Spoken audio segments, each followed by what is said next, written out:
Dear sewing friends, today I have for you 7 projects beginner level that you can complete from scratch and actually wear on yourself that will help you in order to actually start sewing clothes. And I would encourage for you to stay till the end of the video, not for me, but for you guys, because I will share with you some really valuable advice that usually just seems to kind of go over the beginner's head. And I'm saying this in the most positive way because that kind of did go over my head when I first started sewing. So I truly want you to avoid the tears, I want you to avoid the frustration, and I really want to help you out. So without any further ado, let's get started. Number 1, hands down, the easiest and the most logical project to start with to make from scratch and actually wear as a beginner is a skirt. Now there's a wide variety of skirts out there, and luckily for us, they're really in style right now, so you can make something beautiful for yourself and wear it as well. 2 skirts in particular that I would suggest for you as a starter project is a simple rectangular skirt, which is a gathered waist skirt with elastic at the waist, and a circle skirt. Why they're really great for beginners? Number 1, we're working with simple shapes, so you're still doing some pattern drafting, but you're really relying on simple shapes like a rectangle and a circle. Number 2, we're using simple techniques, straight lines, straight seams, so it really makes the job a lot easier. However, it gives you that result of something wearable. And number 3, although we are working with simple shapes and, you know, from the first look and glance, there's really nothing remarkable about it. It gives you the foundation of understanding how the relationship between the measurements of your hips and your waist work, because you need to make sure that you will be able to pull the skirt over your hips and settle it on your waist. So at a first glance, it's really easy and straightforward, and it is, but it does give you some foundations for pattern drafting, which is really important. Tutorials for a simple gathered skirt and a circle skirt are going to be in the info box below. They're really detailed.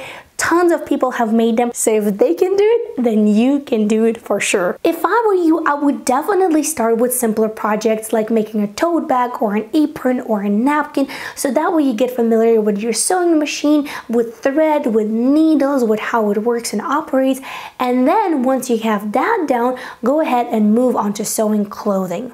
Next on my list is this loose fitting cardigan. This really is a great next piece to get started with sewing your own clothes, because again, we're still working with simple shapes. So if you take a look closer at the sleeve, it's a rectangle, and if you take a closer look at the body, it's also a rectangle except for the front. The front has a little curve, but don't you worry, everything's explained in a step-by-step tutorial.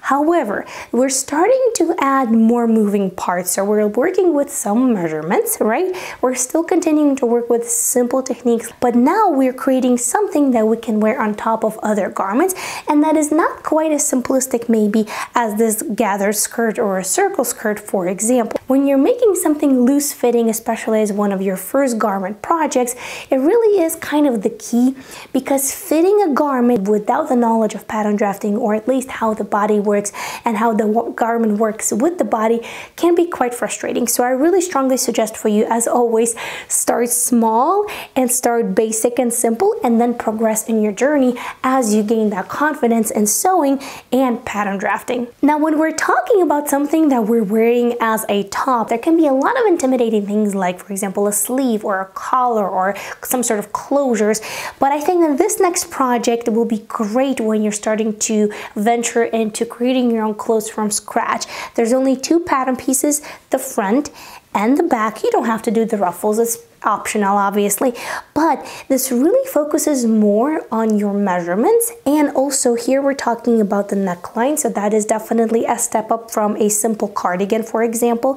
Here we also focus on the sleeves that are grown on sleeves, so there's no actual sleeve piece, but you do get some coverage over your shoulders. And we're also starting to incorporate new techniques. But over here, as you see, there's a curve around the neckline, so we're talking about bias tape and how to create that. There's also a keyhole closure, which is not difficult at all. It takes a little bit of practice, but that is also a step up from a simple line as in a cardigan or a skirt, but it gives you a garment that you can actually wear and pair with other clothes and wear with pride because you made something beautiful. I would also say that this is a great base that you can then make into a dress, for example, or a tunic. So definitely something that is worth putting in your toolbox of sewing knowledge. Now, so many of you have made these that I absolutely have to include these as number 4. We're talking about sewing something for the bottom half of your body. Now, I know that sewing pants can be quite intimidating, but it doesn't have to be, especially when we talk about sewing culottes. Now, culottes can be long, they can be short as shorts like this version right over here. And the beautiful part about culottes is that they're fitted around your waist, but then they flare out. So again, we're not talking about a whole bunch of fitting, but we are creating a garment that we can actually wear. Now, these also have pockets. Now, there are just 2 pattern pieces, the front and the back, not including the pockets. You don't have to go for pockets if you don't want to. So everything else is pretty straightforward. And again, we're incorporating the elements about the relation between your hips and your waist, just like we did in the skirt example, but this time we're just taking it one step further. Now, for this next project, one of you actually tagged me on Instagram saying that you completed this together with your young daughter. So this definitely is a worthy beginner's project that you can actually sew and wear and be super happy about it, because this is a beautiful little piece that you can wear underneath a jacket or maybe a cardigan like this, or on its own during summertime. Not to mention that when you feel a little braver and you have that confidence, you can extend this and make it into a dress. Just don't forget about the relationship between your waist and your hips when you're going to be extending the length of the top. Now, this is really great because we have the front and the back that are virtually identical, so that part is covered, but we are adding more measurements for our upper body in order to get the fit that we want, but we still have this gathered neckline that allows us the room for error if that happens, so you don't have to worry about that, and you can't really see if something went wrong if it's gathered up. Now, we are adding more elements, like for example, rolled or pin hem right over here on the armholes for that nice and clean finish. And regarding everything else, again, we're working with straight lines, simple techniques, and everything will be linked for you guys in the info box below, so that way you can build your confidence, practice, and then get to these projects. Extra tip right over here: if you have a small child in your life, this could be a great idea to sew something for them as you're practicing and starting this new path of your sewing as making clothes. Because, for example, if you really are not a fan of gathered skirts or maybe circle skirts or pillowcase tops, then these would be really great projects to sew for a smaller child. They use less fabric, a little bit faster to complete, but you still get to practice both pattern drafting and sewing. So just kind of a little tip for your future. Now, we spoke about this top a little bit earlier right over here, and this has 2 pattern pieces because there's a shoulder seam right over here. But I also have this design, which is also great for beginners, and I should tell you that you can make a lot of magic happen with a little bit of elastic. So here we actually have just 1 pattern piece, so there's no shoulder seam right over here, which is really easy, really straightforward. And the sleeves are done with elastic, which makes that really beautiful gathering. Now, we are adding a few extra elements like a curved hem. If you so desire, you can always go just for a straight hem. And of course, the bias tape, just like for the keyhole opening in this blouse as well. So definitely builds up on your skills, still is very easy, very nice and wearable, gives you that longer sleeve if you want to cover up more of your upper arm, but also makes for a beautiful little project to get started with if you want to sew your clothes from scratch.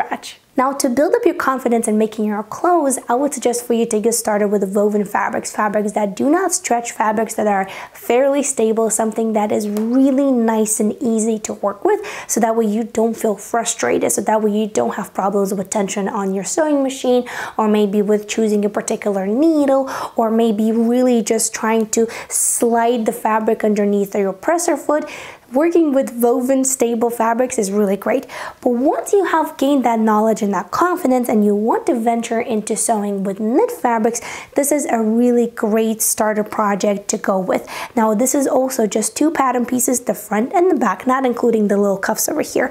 Really easy, really straightforward to draft. Yes, I absolutely love this fabric, as you can tell it matches. So you can create a beautiful long sleeve top. Now, this is a drawn-on sleeve top top. A lot of times people will also call it a bat wing, but bat wing has more pronounced wings, so to speak. This one looks more like a sleeve, but you can of course vary that, and in the video I explain how that goes, how to make that adjustment, and what type of fabric you will need for this. It also goes into details on how to create the cuffs and the band for the bottom, so you will definitely be covered. So if you want to venture into sewing something with knits, this is a great little project to get you started. Now, this is what I truly think will make the biggest difference between your success and not so much. Now, I will always give you my best opinion. I don't always do everything by the book, but I will always give you my best advice. I learned these things over the years of trial and error of sewing, so that hopefully you don't have to. If you need, you can rewatch this part of the video one more time, take notes, and I really think that will make the biggest difference in your success. So let's go. Number one, for some reason when people start drafting their own patterns, it kind of really isn't obvious that the pattern and your body should go like this. It's like a puzzle piece that really needs to fit together. The pattern is just a reflection of a clothing piece that hangs on your body. So start there. So if at one point you feel stuck and you're like, well, I'm not sure if this curve is supposed to be this way, take a look at your body. Is it supposed to be this way? How it's going to fit your body, where it's going to go on your body, and go from there. You want to choose the right fabric. Fabric can easily make or break the garment. As I suggested before, start with stable fabrics that is easy to work with as you start this new journey of sewing clothes. But as you progress, definitely invest in understanding what fabric is what, how it moves, what is the drape, what is the weight. A lot of websites right now, especially shops, online shops for fabric, will provide the weight and what this fabric is actually good for in terms of what kind of garment you can make out of it. So there's a ton of information out there. Additionally, you can even order swatches that you can touch, so that way you know, this fabric is denim, this fabric is boucle, this fabric is rayon. So definitely consider all of that, and I will leave some useful information for you guys in the info box below. Wash your fabric before you start sewing. Now, there are arguments that you don't always have to do it, but I'll tell you this. Washing fabric before beginning your project actually achieves two key points. One, you will avoid shrinkage of your project after it is completed. And number two, you will remove all unnecessary dirt and chemicals that might be on the fabric as you purchase it from the shop. Don't forget about neat cutting and cutting on the grain. If you're not sure what a grain line is, Google it, find out. You will be amazed that yes, there is a way, a correct way how to cut your pattern pieces. Because if you cut your pattern pieces however your heart desires, chances are it will twist with time because of how the fabric is weaved, and you will get a garment that looks really odd. So definitely neat cutting, which makes for a lot easier sewing, and also cutting on a grain is super important. You gotta learn about seam allowances. A lot of times people are like, oh, what is a seam allowance? Do I even need them? Yes, seam allowance is like the space that is taken up by the seam that is not included in the measurement. So you definitely need to learn about seam allowances and choosing the right seam allowance.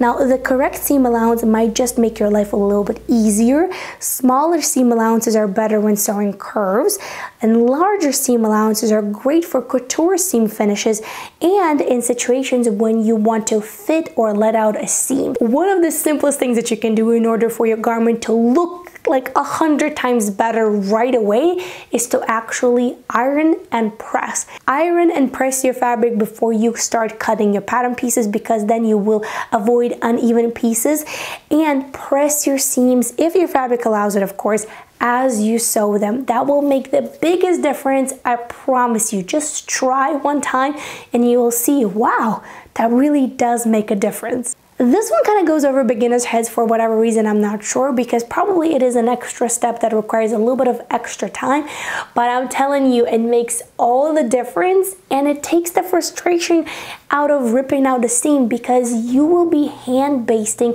some of the important parts that really need to align as you're sewing. Now, in all of the projects that we discussed today, hand basting probably is not a thing that you will do. However, when you move forward, hand basting definitely definitely makes the biggest difference. It also makes sure that the fabric doesn't pucker as it does when you're pinning it together. So hand basting important parts definitely makes all the difference and makes it so much easier and so much cleaner. You're gonna spend 10 extra minutes on hand basting and you will save 30 extra minutes of swearing and ripping that seam out. Make a test garment. I cannot stress this enough, especially when you're first starting sewing, especially when you're first venturing into making garments, because for whatever reason this really goes over beginners' heads. We want to start with our beautiful fabric, with our expensive fabric, and I know this like enthusiasm and adrenaline, like you really want to get into it, but I promise you, you will feel a lot more relaxed, a lot more sure what you're doing if you make a test garment. Professionals do mock-ups, seamstresses do mock-ups. There's no reason why you should skip that step. It does take a little bit of extra time, but I'm telling you, it is so worth that extra step to really relieve all of that anxiety that you might have inside of you, because you might be battling fear, you might be battling some sort of barrier between, you know, what's on the paper and how it's going to look on the actual fabric. So that definitely is a step that you can take, a very useful step that will eliminate all of that and will make it so much easier. This one is also something that people usually don't think about, but the biggest help in the moment are the clothes that you already have in your wardrobe for a variety of reasons. You can touch the fabric, you can see the drape, you can also take a look at the finishing techniques that they use. Yes, some of the ready-to-wear clothes will be poorly made, some of them will be really well made, and some of them will use techniques that you can't always replicate here at home, but it is a really great help to take a look. What are the measurements? What is the length of the armhole? What is this? What are the details and how they finished this or that? So remember, your biggest help, your biggest clue right there in the moment are the clothes that you actually have in the wardrobe. Also, when you're making your clothes, one of the really important things I think that a lot of people forget is to finish the seams so that way you don't have the raw edges of the fabric. For one, you want the longevity of your garment because you made it, you invested all of the time, all of that love, all of that creativity, so you want to wear it as long as possible. So here are a couple of ways how you can do that. This is a really great exercise and a really great resource to finish those seams in the most beautiful way possible. So click right over here and I'll see you in that video. Bye!